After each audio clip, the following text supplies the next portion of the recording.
पग पर है संग तुम्हारे।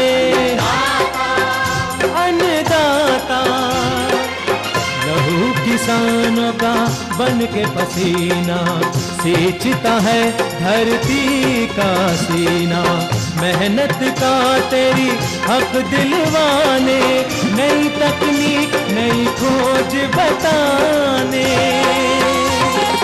पशुधन को गुणवान बनाना, पौध सुरक्षा को सिखलाना, खेती के सब गुर समझाने, भारत का सरताज बनाने। आठों पहर है संग तुम्हारे। अन्नदाता अन्नदाता। सुप्रभात, स्वागत है आपका कार्यक्रम की ताजा कड़ी में और मैं हूं आपके साथ अमिता सना। अन्नदाता कार्यक्रम में हम लेकर आते हैं खेती और उससे जुड़े विषयों पर रोचक एवं ज्ञानवर्धक जानकारियां। तो चलिए सबसे पहले देखते हैं क्या है आज के मुख्य अंश। आम के बागानों में विनाशकारी मिलीबग कीट का प्रकोप एवं समेकित रोकथाम उपाय।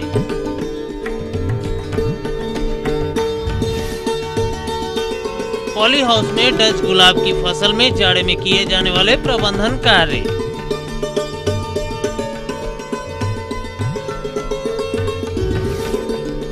सूकर बच्चों की तीव्र वृद्धि एवं कम मृत्यु दर रखने हेतु देखभाल कैसे करें।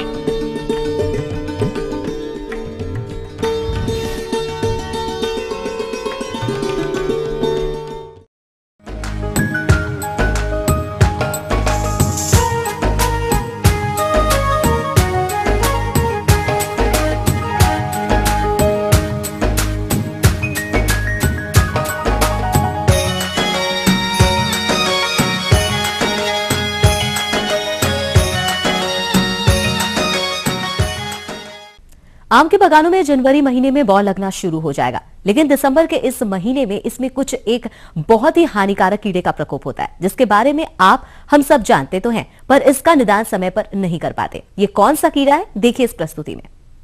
आम के उद्यान सामान्यतः सभी जगह बड़े पैमाने पर आसानी से देखे जा सकते हैं।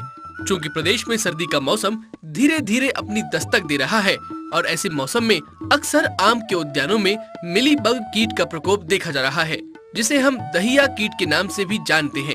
यह कीट वृक्ष की कोमल टहनियों एवं पत्तियों का रस चूसता है, जिससे वृक्ष की वृद्धि एवं विकास पर प्रतिकूल प्रभाव पड़ता है।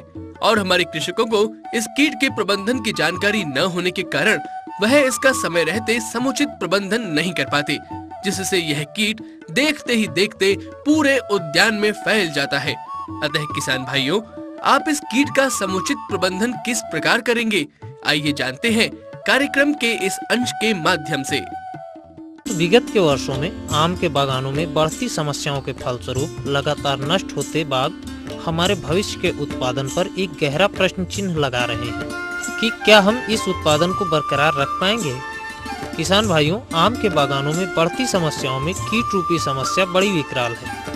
वैसे तो आम के बागानों में कीटों के प्रकोप की एक विस्तृत श्रृंखला है, परंतु इस समय सर्वाधिक हानिकारक कीट के रूप में आम का कड़ी कीट या गुझिया कीट का प्रकोप बहुतायत देखा जाता है। तो आइए जानते हैं इसके बारे में। इसे लस्सी या भुनगा या गुझिया कीट इत्यादि नामों से जाना जाता है। इसके बच्चे तथा मादा वयस्क प्ररोहों, पत्तियों तथा फूलों का रस चूसते हैं। जब यह अधिक संख्या में होते हैं तो इनके द्वारा रस चूसे जाने के फलस्वरूप पेड़ों के प्ररोह, पत्तियां तथा बौर सूख जाते हैं तथा फल नहीं लगते हैं। यह कीट भी मधु द्रव्य उत्पन्न करता है, जिसके ऊपर सूटी मोल्ड का वर्धन होता है। यह कीड़ा दिसंबर से मई तक पाया जाता है। इनकी मादा अप्रैल मई में अंडे देने के लिए जमीन पर नीचे उतरकर मिट्टी में घुस जाती है, जहां यह लगभग 300 से 400 अंडे देती है, जो दिसंबर माह तक सुसुप्ता अवस्था में पड़े रहते। दिसंबर के अंतिम सप्ताह में अंडों से बच्चे निकलकर 2-3 दिनों बाद पेड़ पर चढ़ने लगते हैं और कुछ दिनों बाद ये बड़े होकर अपने ऊपरी सतह को सफेद पाउडर से ढक लेते हैं। अब आइए बात करते हैं इसके नियंत्रण पर। गुझिया की रोकथाम के लिए उचित होगा कि जमीन के अंदर के अंडों को नष्ट कर दिया जाए या अंडों से शिशु कीट निकलते ही उन्हें पेड़ों पर चढ़ने से रोका जाए। इसके लिए दिसंबर माह में 25 सेंटीमीटर चौड़ी 400 गेज पॉलीथीन की पट्टी को तने के चारों ओर लपेटकर ऊपर व नीचे सुतली से बांध दिया जाता है। इस पट्टी के निचले भाग में ग्रीस लगा दी जाती है, जिससे कीड़े पॉलीथीन पट्टी और तने के बीच की दरार से ना निकल सकें। इसके अलावा अंडे से निकले बच्चों को जमीन पर मारने के लिए क्लोरोपाइरीफॉस 1.5% का चूर्ण 250 ग्राम प्रति पेड़ का प्रयोग करना चाहिए। यदि कीड़े पेड़ पर चढ़ गए हैं तो मोनोक्रोटोफास 0.04% या डाइमिथोएट 0.06% का छिड़काव करना चाहिए। इस छिड़काव के 15 दिनों बाद पुनः एक छिड़काव कर देना चाहिए। गुझिया कीट के नियंत्रण में परिभक्षी कीट रोडोलिया फुमिडा, मिनोकाइलस सेक्टिमैकुलेटस एवं सुमनियस रेनाडाई आदि उपयोगी पाए गए हैं।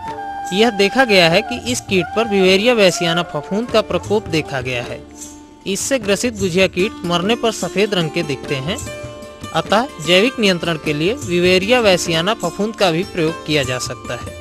गुझिया एक ऐसा कीट है जिसके नियंत्रण हेतु बहुत कम रासायनिक दवा के प्रयोग की आवश्यकता होगी। अगर इस कीट का एकीकृत प्रबंधन ठीक ढंग से किया जाए तो इसके रोकथाम में काफी लाभकारी साबित होता है। अक्टूबर माह में पूरे बाग की सिंचाई कर नवंबर माह में बागों की गहरी जुताई करना चाहिए।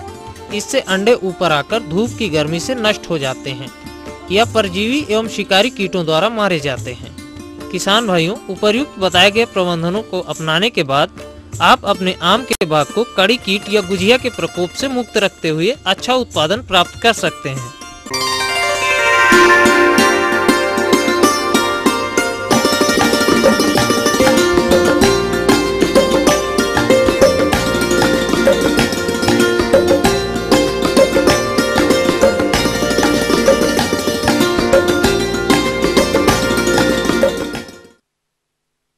फूलों में गुलाब बहुत लोकप्रिय है। जाड़े के मौसम में इस फसल में कई शस्य कार्यों को अपनाकर ही आप खूबसूरत फूलों की प्राप्ति कर पाएंगे और इन्हीं शस्य कार्यों को प्रबंधन की पूरी जानकारी हम लेकर आए हैं इस कार्यक्रम के इस अंश में। आज के समय में कट फ्लावर फूलों की मांग बढ़ने के कारण एवं इसकी खेती से अधिक लाभ मिलने के कारण प्रदेश के बहुत से किसानों ने इसकी खेती अपना रखी है। इसी के अंतर्गत डच रोज की बात करें तो रोपड़ उपरांत डच रोज के पौधे का किस प्रकार प्रबंधन करना है जिससे कि प्रति पौध आपको अधिक से अधिक फूल की प्राप्ति हो सके, क्योंकि इसमें किसी प्रकार की लापरवाही जैसे समय पर खाद उर्वरक, सिंचाई, पौध सुरक्षा सहित तापमान नियंत्रण इत्यादि बातों पर ध्यान नहीं देंगे तो आप डच रोज फूल की खेती से हानि का भी सामना कर सकते हैं। अतः किसान भाइयों, आपने डच रोज गुलाब के रोपड़ किया है तो रोपड़ उपरांत कौन कौन से प्रबंधन कार्यों को करना है, इसके लिए आज हमने आमंत्रित किया है नया गांव नैनीताल के प्रगतिशील पुष्प उत्पादक बलवीर कंबोज को। दिसंबर जनवरी के माह में क्योंकि तापमान कम होते जाता है तो फसल का पानी की रिक्वायरमेंट जो साल भर का एवरेज 5 लीटर प्रति स्क्वायर मीटर लगभग रहता है संरक्षित खेती में, इस समय वो लगभग 3 से 4 लीटर और दिसंबर जनवरी में वो 2 से 3 लीटर प्रति इस वर्ग मीटर प्रतिदिन के हिसाब से पानी की ज़रूरत पड़ती है। और इसके अलावा जो वाटर सॉल्युबल फर्टिलाइज़र है, इस समय हम लोग कैल्शियम नाइट्रेट ज़्यादा और नाइट्रोजन पौधे की बढ़वार के लिए और उसकी मोटाई के लिए इस टाइम की ये कैल्शियम नाइट्रेट थोड़ा बढ़ाना चाहिए और नाइट्रोजन बढ़ाना चाहिए। और बाकी गुलाब के लिए मुख्य रूप से यही समय उचित है। इस समय और अधिक कोई इसकी माइक्रोन्यूट्रिएंट या ज़्यादा फर्टिलाइज़र की आवश्यकता नहीं रहती इस समय, क्योंकि गुलाब के मुख्य रूप से यही समय है गुलाब के उत्पादन का। तो निराई गुड़ाई एवं हो सके तो नीम की खली 1 कुंटल प्रति 500 वर्ग मीटर के लिए, और इसके अलावा केचुए की खाद जिसे हम लोग वर्मी कंपोस्ट कहते हैं लगभग 10 कुंटल बेड पे मिलाकर, और निराई गुड़ाई तथा बायोजाइम करीब 10 किलो प्रति 500 वर्ग मीटर के लिए, बायोजाइम ग्रेनुलर जो आता है भूमि के उपयोग के लिए, उसको मिला के निराई गुड़ाई करते रहना चाहिए ताकि पौधे की बढ़वार उचित हो सके। जो कट फ्लावर गुलाब जिसकी हम लोग खेती कर रहे हैं, इसमें मुख्य रूप से ये कि गुलाब बड स्टेज पे ही मार्केट में जाता है, तो खिलने ना पाए इसके लिए हम लोग नेट का उपयोग करते हैं जिसको बड नेट कहते हैं। इसको जैसे ही बड में कलर दिखाई पड़ने लगे इसको चढ़ा दिया जाता है, जो कि इलास्टिक होता है, बड के साथ साथ ये बढ़ता रहता है। अगर वातावरण में कोहरे का प्रकोप है तो हम लोगों को शेड नेट हटा देना चाहिए ताकि धूप पौधे को मिल सके फोटोसिंथेसिस के लिए। और शाम को करीब 4 बजे पॉली हाउस को बंद कर देना चाहिए ताकि अंदर तापमान उचित बना रहे, और सुबह धूप आने के बाद ही पौधे को पॉली हाउस को खोलना चाहिए ताकि पॉली हाउस के अंदर का टेम्परेचर ज़्यादा कम ना हो पाए।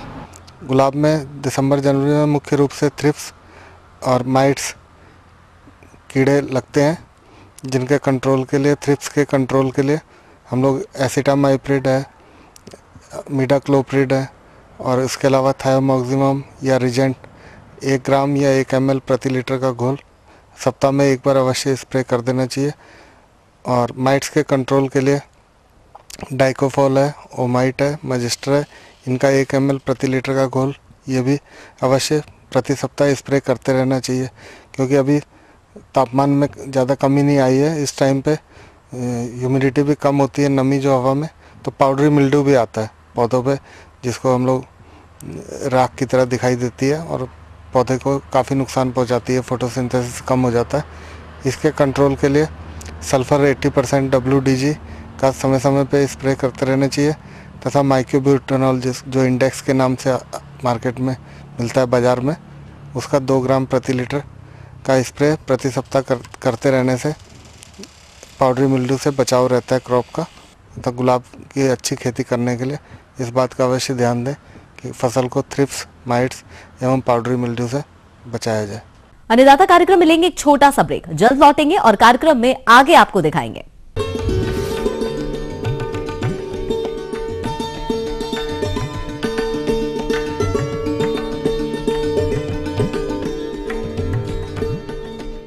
ग्रोमोर 20-20-013 कॉम्प्लेक्स खाद खेतों को प्राप्त होती है उपजाऊ मिट्टी और आपको मिलती है अच्छी उपज, सभी फसलों के लिए उपयोगी।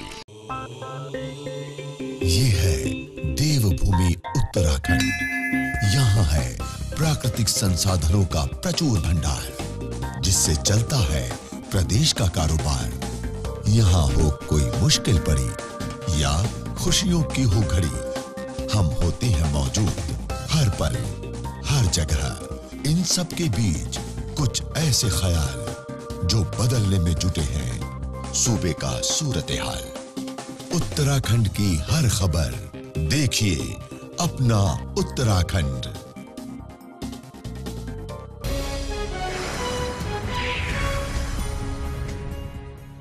ग्रोमोर 20-20-013 कॉम्प्लेक्स खाद खेतों को प्राप्त होती है उपजाऊ मिट्टी और आपको मिलती है अच्छी उपज, सभी फसलों के लिए उपयोगी।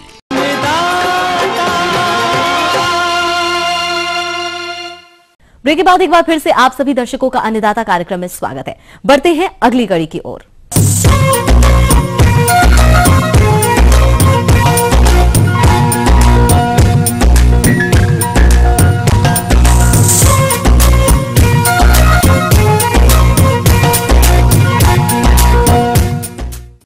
सूकर पालन व्यवसाय की सफलता सूकर बच्चों की देखभाल पर ही टिकी है, जिसकी अनदेखी कतई नहीं की जा सकती। इसलिए समस्त सूकर पालक भाई सूकर बच्चों की देखरेख कैसे करें, देखिए हमारे इस रिपोर्ट में। किसी भी व्यवसाय से अच्छे उत्पादन हेतु उसके प्रबंधनों पर विशेष ध्यान देने की आवश्यकता होती है। इसी बात को ध्यान में रखते हुए आज हम चर्चा करने जा रहे हैं सूकर पालन में सूकर बच्चे के देखभाल एवं उनके खान पान प्रबंधन की, जिसको सही तरीके से अपनाकर हम इस व्यवसाय से अच्छी आमदनी प्राप्त कर सकते हैं। इसलिए आज हम सूकर बच्चे के देखभाल एवं आहार प्रबंधन की वैज्ञानिक तकनीकों के बारे में समुचित जानकारी देने के लिए आमंत्रित किया है गोविंद वल्लभ पंत कृषि एवं प्रौद्योगिकी विश्वविद्यालय पंतनगर के विषय विशेषज्ञ डॉक्टर अनिल कुमार यादव को। सूकर पालन व्यवसाय में शावकों की देखभाल एक महत्वपूर्ण बिंदु है, जिसमें हमें विशेष रूप से ध्यान देना होता है, क्योंकि यही शावक आगे चलकर हमें मांस के रूप में या बड़े जानवरों के रूप में हमें प्राप्त होते हैं। और इसको यदि हम सही तरीके से इनका प्रबंधन करते हैं तो आगे चलकर ये जब हम बाज़ार में इनका विक्रय करते हैं तो हमें ये एक तरीके से देखा जाए तो लाभ प्रदान करते हैं। तो शावकों की प्रबंधन व्यवस्था पे हमें विशेष रूप से ध्यान देना चाहिए। जहाँ पे ये शावक यानी कि जो प्रसूति बाड़ा होता है, जहाँ पे वो मादा से हमें प्राप्त होते हैं, वहाँ पे बिछावन इत्यादि का प्रयोग करना चाहिए। साथ ही साथ वहाँ पर एक बचाव रेलिंग का भी प्रयोग करना चाहिए। बचाव रेलिंग बनाई जाती है प्रसूति बाड़े के अंदर, दूध पीने के दौरान कभी कभी ऐसा होता है कि मादा जब अब करवट बदलती है तो उसके नीचे बच्चों के दबने की संभावनाएं काफ़ी बढ़ जाती हैं। तो ऐसी दशा में जो बच्चे होते हैं वो बचाव रेलिंग के अंदर आ जाते हैं और अपने आप को अपने माँ के नीचे दबने से अपने आप को बचा सकते हैं। शावक जब पैदा होते हैं तो सबसे पहले हमें उसका जो निडल टीथ जो उनके नुकीले दांत होते हैं उन नुकीले दांतों को तोड़ने की आवश्यकता होती है। तो इसके लिए बाज़ार में क्लिपर उपलब्ध होता है या निडल टीथ क्लिपर उपलब्ध होता है जिसके माध्यम से इन दांतों को तोड़ सकते हैं। धीरे धीरे जैसे जैसे शावक बड़े होने लगते हैं उन शावकों को दिन में कम से कम 2 बार दूध के लिए अपनी माँ के पास भेजा जाता है। ऐसा इसलिए किया जाता है कि जब हम उन शावकों को उनकी माँ से अलग रखते हैं तो उन शावकों को हम सुरक्षित रख सकते हैं। यदि उन शावकों को हम माँ के साथ रखते हैं तो उसके नीचे दबकर उनके मरने की संभावनाएं बढ़ जाती हैं। इसी के साथ साथ यदि हम ये देखते हैं कि कोई शावक जो कमज़ोर है उसमें हम आयरन का इंजेक्शन का प्रयोग कर सकते हैं। ऐसा देने से हमारे शावकों को थोड़ी सी सुरक्षा मिलती है और उनका बचाव भी आसान हो जाता है। सामान्य रूप से ये बात होती है वो ये होती है कि जो उनकी माँ है जिनसे वो दूध प्राप्त कर रहे हैं उस माँ की आहार व्यवस्था निश्चित रूप से सुनिश्चित करें जिससे कि उस माँ का दूध बनता रहे। परंतु यदि कभी ऐसा होता है कि जिस माँ से उन शावकों को प्राप्त किया गया है उस माँ के नीचे दूध नहीं बन रहा है तो उन शावकों को दूसरी ऐसी माँ जिसके नीचे दूध हो और शावकों की संख्या कम हो उन शावकों को दूसरी माँ के नीचे भी लगा सकते हैं। ऐसा करने से हम अपने शावकों को सुरक्षित रख सकते हैं। साथ ही साथ उनको जो दूध के रूप में हम एक संपूर्ण आहार प्रदान कर रहे हैं वो आहार भी हम उनको दे सकते हैं। कभी कभी ऐसा भी देखने में आया है कि कोई शावक किसी फार्म पर कोई मादा ऐसी होती है जिसका दूध कम होता है तथा दूसरी कोई ऐसी मादा नहीं होती है जिसके नीचे दूध होता है या उसके नीचे बच्चे होते हैं। तो ऐसी दशा में हम एक आर्टिफिशियल फीडर का भी हम निर्माण कर सकते हैं जिसमें जो बच्चों को दूध पिलाने वाली जो निप्पल होती है वो किसी बांस की खपच्ची इत्यादि पर लगा दें, जिसमें 5 या 6 बोतल लगा दी जाती हैं दूध की बोतल, और उसमें दूध जिसमें थोड़ा सा पानी मिलाकर हम उस दूध को हम अपने शावकों को दे सकते हैं और उनके बढ़वार में वो सहायक भी सिद्ध होता है। वीनिंग अवस्था के पश्चात यानी जब हम शावकों को उनकी माँ से अलग करते हैं तो हमें उनकी आहार व्यवस्था पे ध्यान देना चाहिए। संतुलित आहार बाजार में उपलब्ध होता है या फिर इस आहार का हम निर्माण भी कर सकते हैं। इसमें विभिन्न प्रकार के अवयवों को मिलाकर हम उनके आहार का निर्माण कर सकते हैं।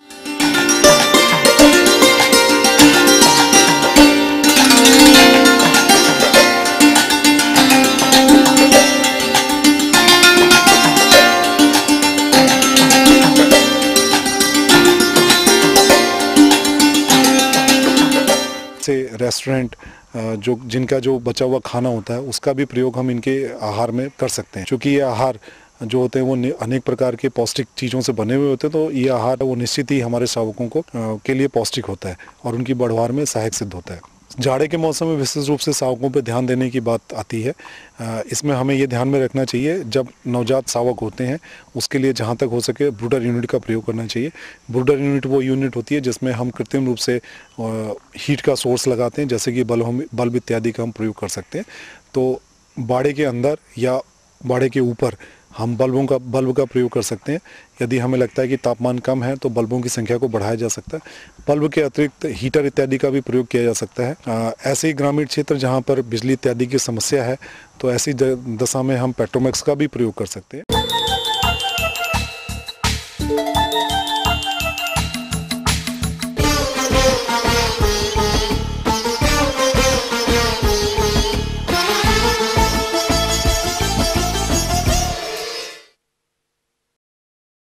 हम सभी जानते हैं खपतवार के कारण फसलों की उपज को 20 से 25% तक कम हो जाती है। तो इसी के अंतर्गत आज हम बात कर रहे हैं गेहूं की फसल को प्रभावित करने वाले खपतवार और उसके नियंत्रण के बारे में इस कार्यक्रम के माध्यम से।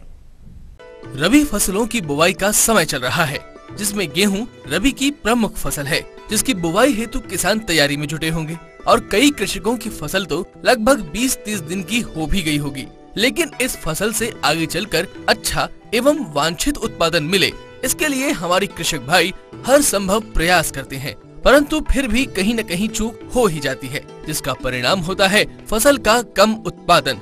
किसान भाइयों, इस कम उत्पादन में खरपतवारों का भी अहम योगदान होता है। ये फसल को विभिन्न अवस्थाओं पर जल व पोषक तत्वों के लिए प्रतिस्पर्धा कर नुकसान पहुंचाते हैं, साथ ही विभिन्न कीट व रोग व्याधि को भी शरण देते हैं। लेकिन किसान भाइयों, आप कैसे करेंगे गेहूं फसल में खरपतवारों का समेकित प्रबंधन? इस बारे में विस्तृत जानकारी के लिए हमारे संवाददाता ने जानकारी प्राप्त की कृषि विज्ञान केंद्र हरदा के एक विषय विशेषज्ञ डॉक्टर RC शर्मा से, जो प्रस्तुत है कार्यक्रम के इस अंश में। मेरे प्रिय किसानों, अभी जो हमारे जो समय पर बुआई के लिए किसानों के जो फसल बोई है वो लगभग जो है 15 से 20 दिन की हो गई है और उसमें जो है खरपतवारों की समस्या आ रही है। सक्रिय पत्ती वाले जो है जैसे गेहूं का मामा और जो है जई एवं अन्य जो घास कुल के खरपतवार हैं उनके नियंत्रण के लिए सल्फोसल्फूरान 25 ग्राम सक्रिय तत्व 500-600 लीटर पानी में घोल करके प्रति हेक्टेयर 30 दिन की फसल की अवस्था पर छिड़काव करते हैं, तो उससे जो है हमारे नियंत्रण सक्रिय पत्ती वाले खरपतवार नियंत्रण हो जाते हैं। जिन किसान भाइयों के यहाँ चौड़ी पत्ती वाले खरपतवार हैं जैसे बथुआ है या और अन्य जो हमारे खरपतवार हैं, सोयाबीन के पौधे भी कुछ दिखते हैं, सरसों के पौधे दिखते हैं, तो उनके नियंत्रण के लिए जो है मैट सल्फूरान 8 ग्राम प्रति हेक्टेयर सक्रिय तत्व 500-600 लीटर पानी में घोल करके ये 25 से 30 दिन की फसल की अवस्था पर जो है छिड़काव करते हैं, तो इससे चौड़ी पत्ती वाले खरपतवार नियंत्रण हो जाते हैं। अगर जिन किसान भाइयों के यहाँ जो है चौड़ी पत्ती वाले और सक्रिय पत्ती वाले दोनों प्रकार के खरपतवार हैं, उसके लिए जो है सल्फोसल्फूरान जो है 75% जो आता है प्लस जो है मैट सल्फूरान जो है 5% आता है। इसके टोटल के नाम से जो है निदानाशक आता है, तो इसकी मात्रा जो है 32 ग्राम सक्रिय तत्व प्रति हेक्टेयर 500-600 लीटर पानी में घोल करके 20 से 25 दिन की फसल की अवस्था पर छिड़काव करते हैं, तो इससे दोनों तरह के खरपतवार नियंत्रण हो जाते हैं, चौड़ी पत्ती वाले और सक्रिय पत्ती वाले। आज हम चर्चा करेंगे खरपतवारों के एकीकृत प्रबंधन के बारे में, जिसमें कुछ ऐसा प्रबंधन करना होगा जिससे आर्थिक क्षति न हो एवं फसलों को भी नुकसान न पहुंचे। एकीकृत खरपतवार प्रबंधन इस प्रकार है। सर्वप्रथम गर्मी में गहरी जुताई एवं प्राप्त वर्षा का लाभ उठाकर जुताई करना, इससे खरपतवारों के अवशेष तथा जमे हुए खरपतवार नष्ट हो जाएंगे। समुचित फसल चक्र अपनाना, खरपतवार रहित प्रमाणित बीज ही प्रयोग में लाएं। बुआई हमेशा लाइनों में करें तथा पौधों से पौधों की दूरी उस फसल के अनुसार बनाए रखें, जिससे अन्य कर्षण क्रियाओं को करने के साथ साथ खरपतवार नियंत्रण में भी सहायता होगी। 3 से 4 सप्ताह में फसलों में उगे खरपतवारों की निंदाई गुड़ाई करें। खेत को खरपतवार रहित रखा जाए तो सबसे अधिक लाभ होता है। खेतों तथा इसके चारों ओर बनी नालियों में नहीं रहने देना चाहिए, अन्यथा इनका फैलाव फसलों में हो जाएगा। गोबर अथवा कंपोस्ट की खाद पूर्णतः सड़ी हुई हो तभी प्रयोग करें। खरपतवार आच्छादित क्षेत्रों में चरने वाले पशुओं की चराई खेतों में ना कराएं। हरी खाद का प्रयोग करें। यदि कृषि उपकरणों को खरपतवार प्रभावित क्षेत्रों में लाया जाता है तो प्रयोग पूर्ण उपकरणों को अच्छी तरह से साफ कर लें। किसान भाइयों, अब बात करते हैं खरपतवारों को यांत्रिक विधि द्वारा कैसे नियंत्रित किया जाए। क्योंकि खेत को हमेशा खरपतवार मुक्त नहीं रखा जा सकता है, अतः हमें फसलों की क्रांतिक अवस्थाओं में खरपतवारों से मुक्त रखना होगा। तो इसमें प्रथम निंदाई 15 से 20 दिन की अवस्था पर एवं दूसरी निंदाई 30 से 45 दिन की अवस्था पर व्हील हो, राइलैंड बीडर, खुरपी, कुल्फा, डोरा आदि चलाकर खरपतवारों को नियंत्रित करें। यहाँ पर रुकेंगे एक और ब्रेक के लिए। आगे का रोचक अंश कर रहा है आपका इंतजार, बने रहिए हमारे साथ।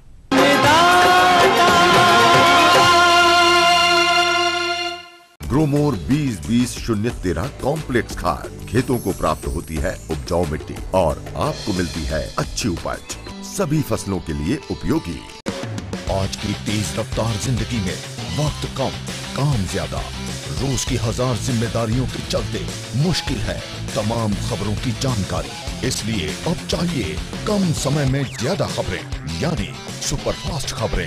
30 मिनट में 150 खबरें, खबरें दनादन, सोमवार से शनिवार दोपहर 3 बजे।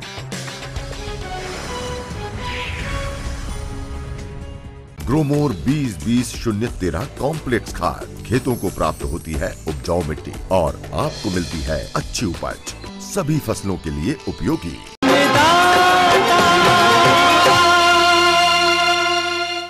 ब्रेक के बाद एक बार फिर से हम हाजिर हैं आपके साथ। तो चलिए अब रुक करते हैं अगली कड़ी की ओर।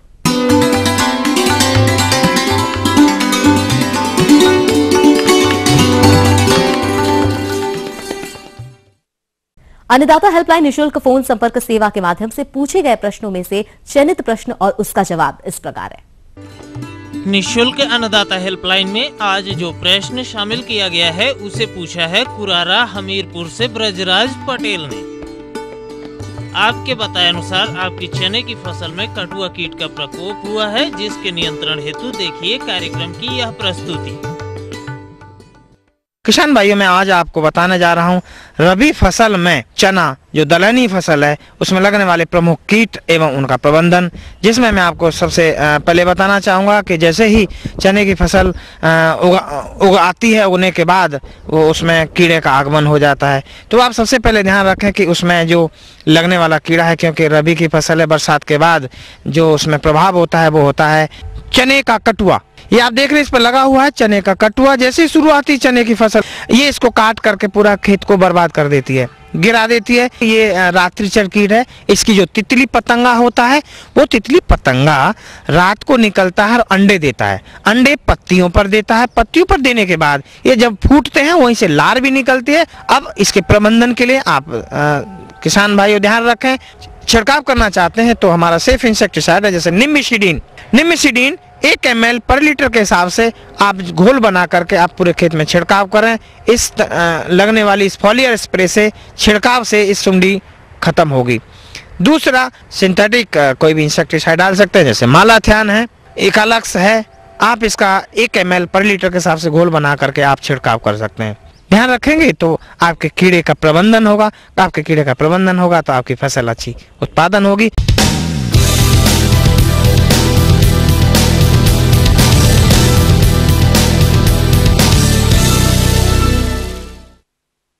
आइए एक नजर डालते हैं राज्य की विभिन्न मंडियों में कृषि उत्पादों के बाजार भाव पर।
हम ये उम्मीद करते हैं कि आज का कार्यक्रम आप सभी दर्शकों के लिए उपयोगी रहा होगा।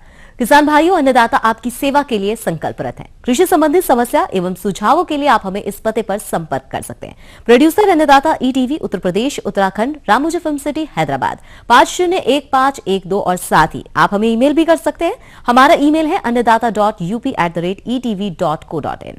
इसके अतिरिक्त आप हमें निशुल्क हेल्पलाइन नंबर 180040254085 पर शाम 5 से 6 बजे के बीच संपर्क कर सकते हैं। आज के कार्यक्रम में फिलहाल इतना ही। कल फिर इसी समय पर आपसे मुलाकात होगी कृषि संबंधित कुछ और जानकारियों के साथ। तब तक के लिए पूरी अन्नदाता टीम को आज्ञा दीजिए। नमस्कार।